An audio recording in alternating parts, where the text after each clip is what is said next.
Now, let me introduce my other guest this morning, Mr. Jiti Ogunye. He's a well-known constitutional lawyer as well as global affairs analyst. Thank you very much, Jiti, for making time available for us this morning. And a pleasure. Thanks for inviting. Thank you very much. Yes. It was important for me to say you are invited. You are a constitutional lawyer because we want to explore some aspects.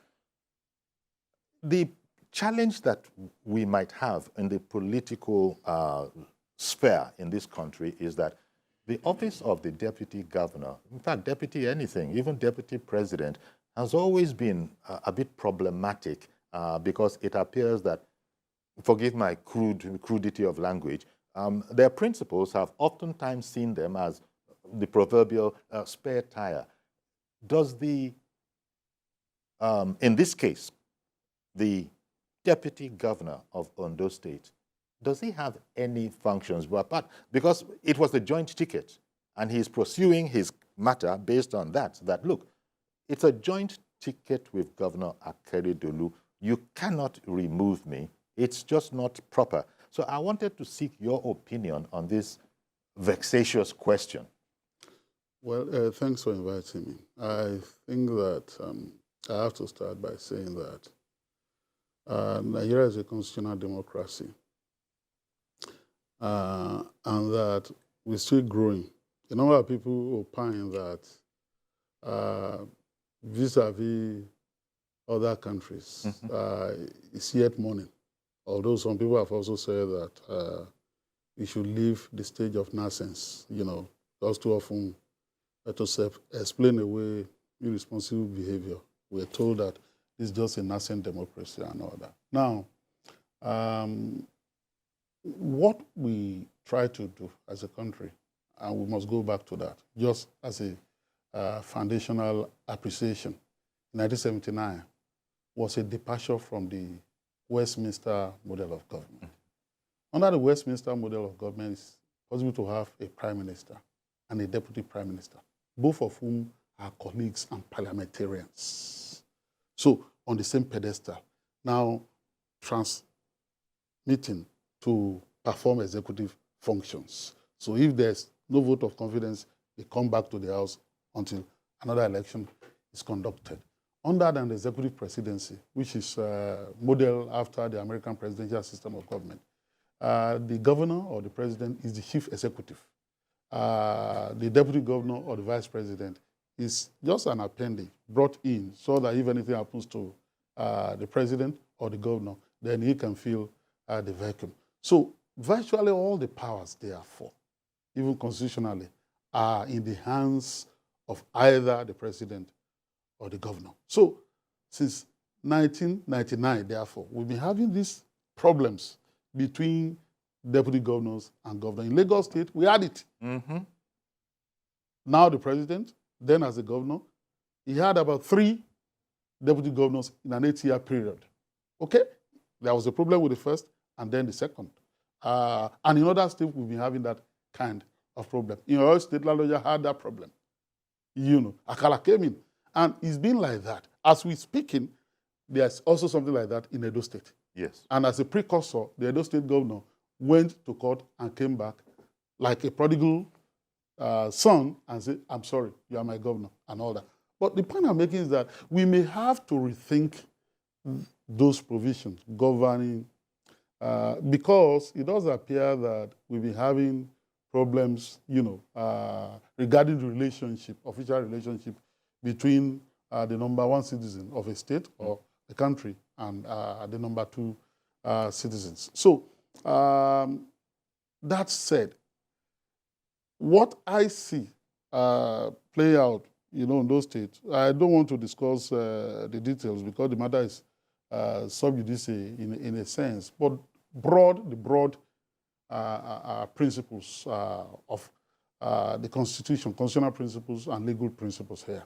The first is that our courts repeatedly have said that under Section 188 of the Constitution, a deputy governor, and I'm referring to the case of Baribe, governor of their state, per 788 Nigerian Weekly Law Report, which was cited by the House of Assembly of Ondo State in response to this latest court injunction, that you can't rush to court in matters like this too often. The power of judicial review that is granted to our court is to review, not to impede an arm of government from functioning. So it is not possible, therefore, to casually, albeit, claiming to exercise judicial powers, injunct a legislative duty. An arm of government cannot do that in that manner. And that's why, if the legislature is considering a bill, for example, the court is not supposed to interfere and say, don't consider that bill. It can only wait. And then when the law is passed, the law is taken to review it. These aspects are unconstitutional. These aspects should be nullified, and so on and so forth. And the court will do that. So it comes later, not at the beginning.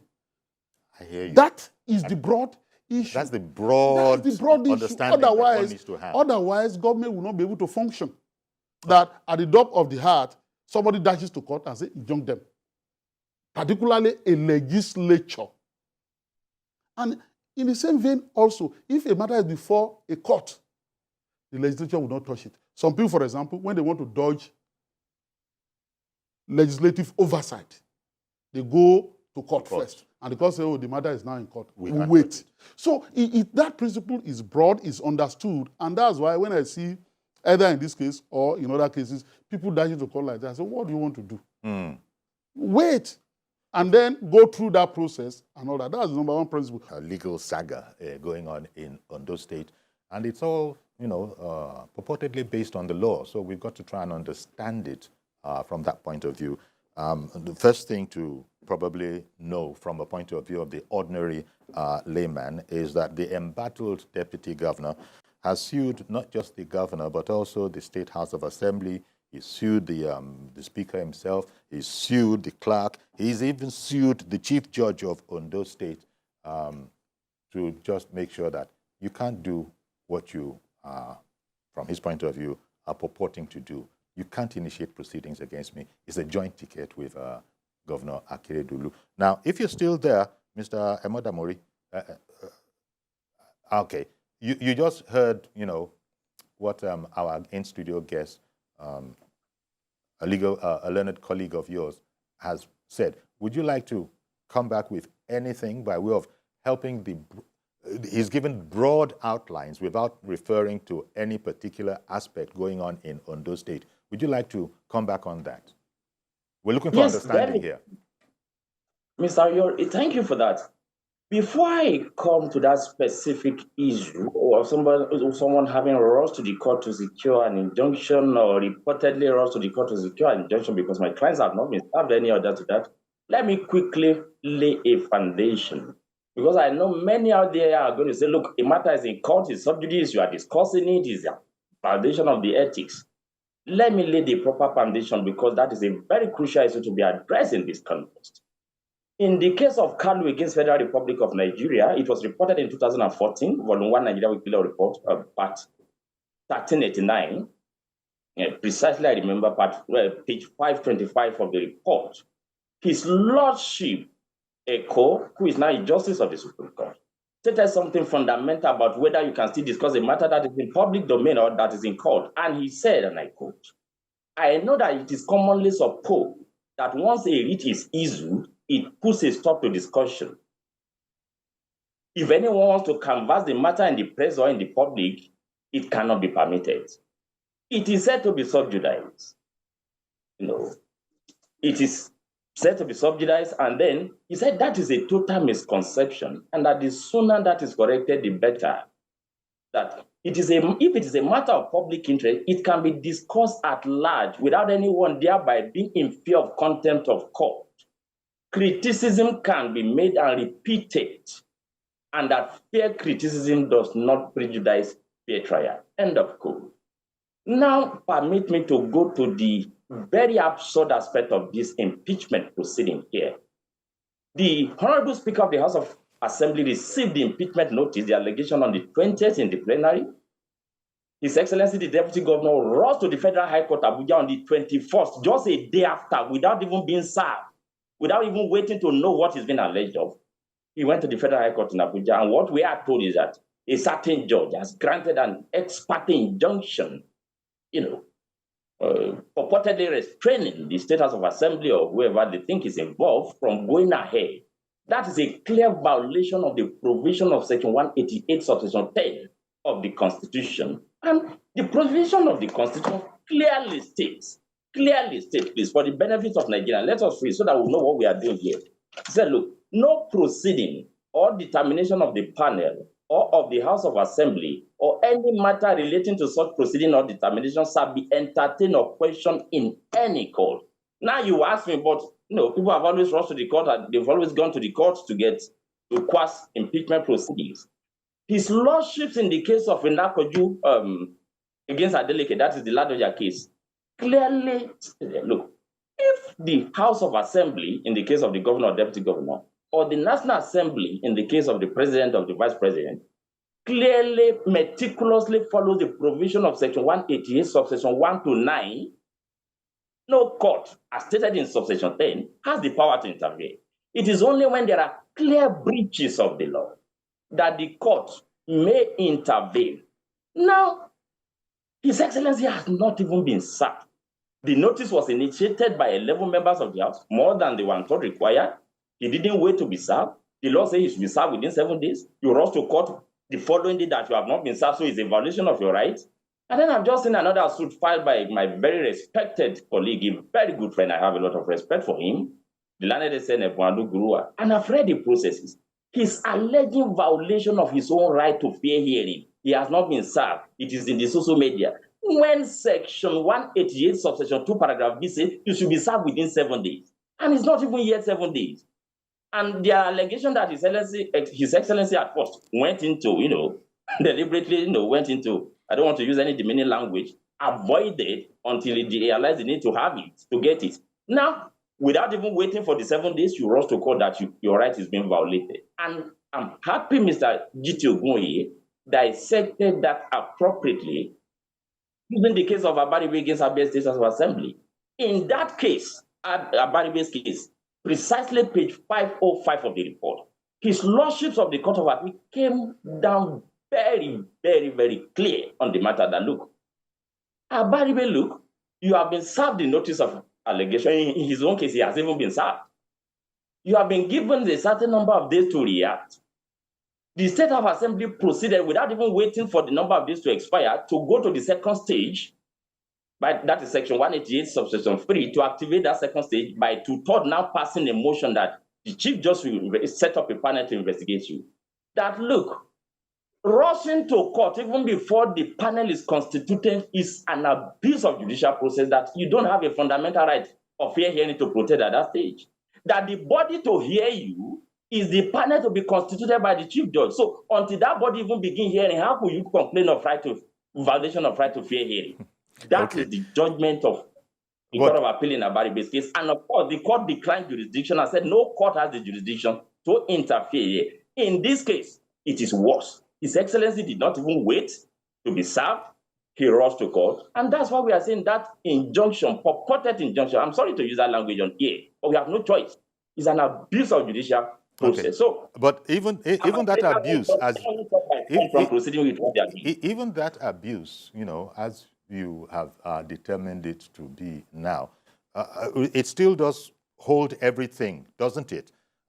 Because no panel can be convened now if indeed the Honorable Chief Judge of Ondo State himself has been restrained by the suit that Ebolu Onogurua SAN has filed on behalf of the embattled deputy governor. But let me come back to... Sorry. Let me correct an impression here. Sorry. Sure. Number one, it was not the suit filed by Mwade Gurua. It was another suit filed entirely in another court. He was just doing forum shopping. However, Mr. Yori, please let me clarify this for the benefits of Nigeria. If you have a high court judge or a federal high court judge, high court is high court, whether federal or state, somewhere given a purported injunction and you have the apex court in similar situations saying such kind of injunction is a nullity, which one would the chief judge obey if he has no personal interest in the matter? When we get to the bridge, we'll cross it. Okay. All right. Let me now come back to studio because this is quite interesting. Most of us are observing all of this, knowing that at this stage, it's become a legal joust. Exactly. My impression is that this is a political fight. Yes. I beg your pardon, sir. Just before you go on, I'm so sorry to interrupt you. Mr. George Inekeja has called in. Mr. George, good morning to you. Good morning. Yes. Please. Yes, good morning, Uncle Yori. Good morning, sir. Thank you for calling in. Please make it as brief as you can, because you can see that we're settled down for, we need to give the two councils.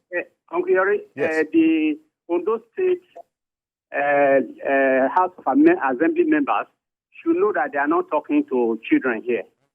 Out of all those list of allegations they brought out, which governor or acting governor in Nigeria that doesn't do those things? The truth of the matter is there is a struggle, there is a fight about succession. Who is to succeed the governor? If this deputy governor wanted to do anything funny, the governor was away for more than 3 months on medical treatment. Some other deputy governors will have done all sorts of things to make sure it doesn't come back. I am not there. I don't know what has actually transpired. But the gentleman that is the lawyer to the lawmakers said something. If somebody brings a cutlass and he wants to cut your head, would you wait for him to kill you before you defend yourself? Okay. I take that point. That if you will allow me to just make this point. There's somebody, what is the position of the governor himself on this? And there's somebody in Ondo State politics that I respect so much, Mr. Isaac Kekemeke. Where does he stand in all of this? Thank you. Thank you very much, Mr. George, for calling in. Please. Yes, I was saying that this is a political fight, a political struggle that is being given a litigation coloration and is being brought to the doorstep of the judiciary to stonewall a possible impeachment. I don't think that the judiciary should be used for that purpose, and I have my problems with that. Too often, our courts are dragged into political fight,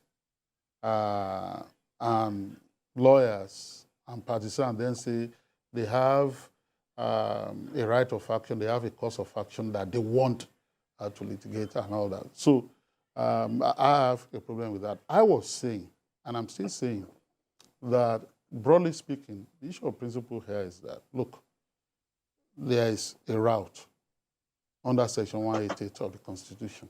That route says that 7 days, if you receive a notice, the Speaker will serve it on the holder of the office, be he governor or deputy governor in this case, within 14 days, whether a response is given to that or not, a vote is taken. If 2/3 passes, the matter then goes to the chief judge of the state within 7 days, and then a panel is set up within 3 months after the report comes in.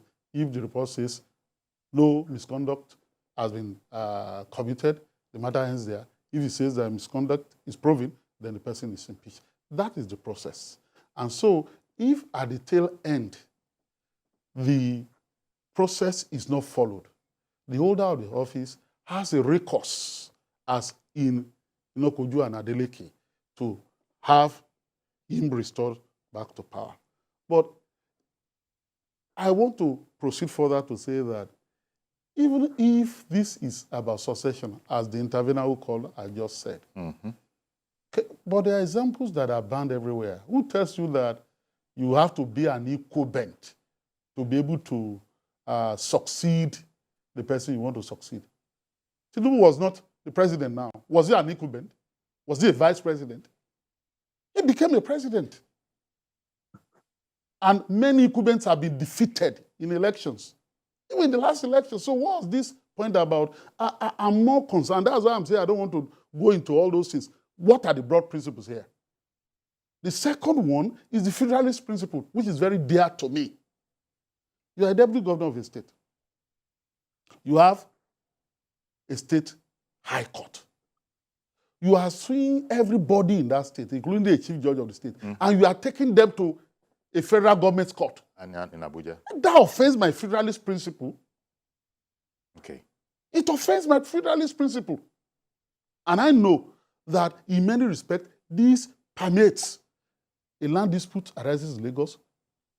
Adversaries of those who are the owners of the land or those people they want to rob the land from will write a petition to the IGP. Then they will ask them to be coming to the police headquarters over a land in Lagos. There's a problem with that.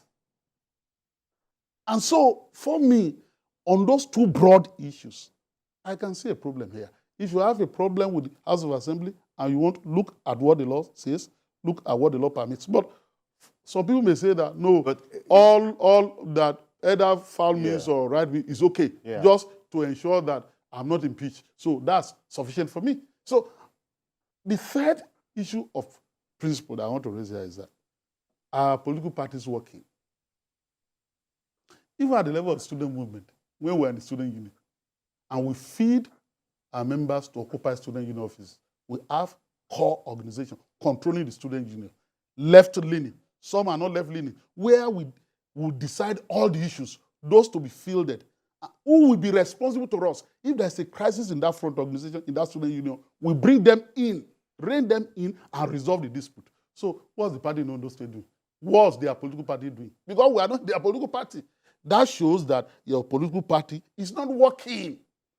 Well, Mr. Emodamori, and there are other issues or principles that we can discuss.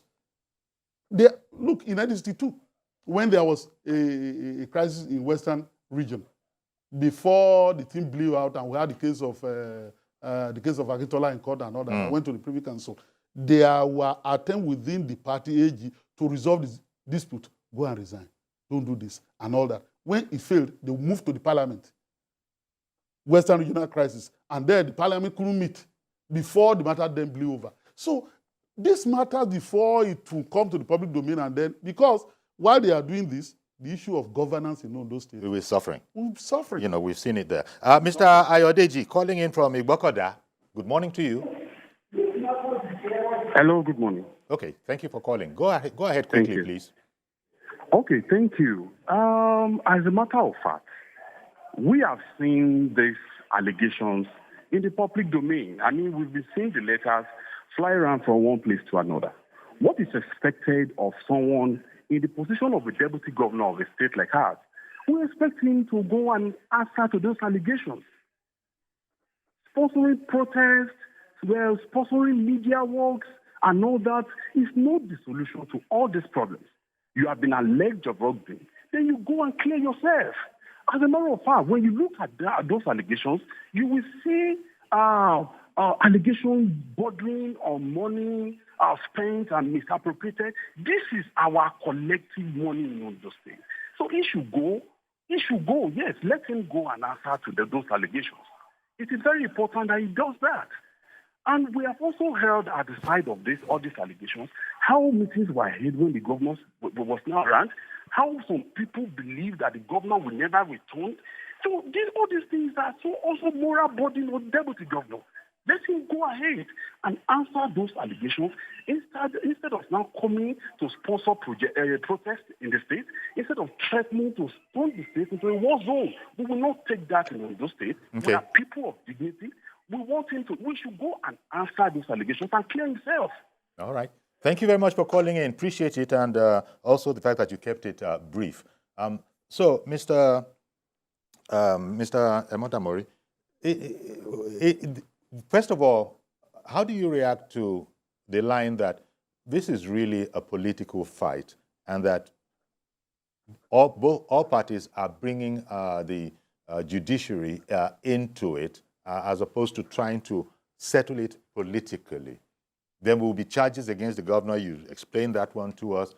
I don't know. I don't know. This whole matter, how do you see it? It is clearly a political There dogfight. is no doubt that an impeachment proceeding has to be a political issue. It's a political fight. What matters is whether you play your politics according to the law. And the motive for starting such political fight, if you ask me without sentiment, is irrelevant. What is important is whether the office holder Because is... I have very few minutes. I've got something like 2 or 3 more minutes, but I just wanted to say that, look, things must be based on something. I think you lawyers have said in a different context that something must, you can't put something on nothing. Let me quickly address that. For example, no, sorry, sir. I'm really very sorry, sir. Forgive me. This whole matter about monies spent, inappropriately, a bulletproof car having been purchased and all of that, there are those who are saying that those things don't even exist.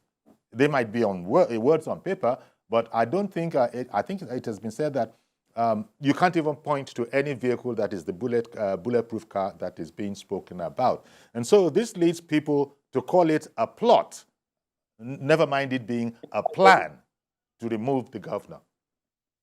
Thanks for asking that question. First, let me clarify this aspect of the governor. I don't know where the governor's interest lies, but then this is a legislative process commenced by members of the State House of Assembly. So I think it is an insult for anybody to say that they have been dictated to by the governor. That is an insult. Then, because the governor himself could be questioned, could be investigated, and could be impeached if he commits impeachable offenses. Now, for the benefit of Nigerians, just let me quickly, therefore, just touch a few of the allegations. Very briefly, in about 1 minute, please. In about 1 minute, yes, I will do that. Allegation number 5 is that the deputy governor collected 4,685,000 naira to travel on specific date, and he did not travel. Allegation number 7, for instance, is that he collected 10,548,560 naira to buy automatic transmission bus for his SUV, and that he didn't buy it. Allegation number 8, for instance, is that he collected 2.6 million naira to travel to fuel his car to Ondo, and that is outrageous in a country where you are struggling to pay 30,000 naira minimum wage. Allegation number 10, for instance, of course, you have number 9, that he publicly inflicted bodily harm on his wife. I don't want to touch on that for any reason. Number 10, 500 million naira allegedly misappropriated when he was the deputy governor belonging to local government. Are you saying these things are not what? No. Allegation number 11, this is important, that the deputy governor, in connivance with somebody else who was the commissioner for local government at the material time, collected a total of about 200 million from people who wanted to be upgraded as obas. These are high-sounding allegations that, of course, we ought to allow them to be. There are 100 million allegations there. There are some other 150 million allegations there.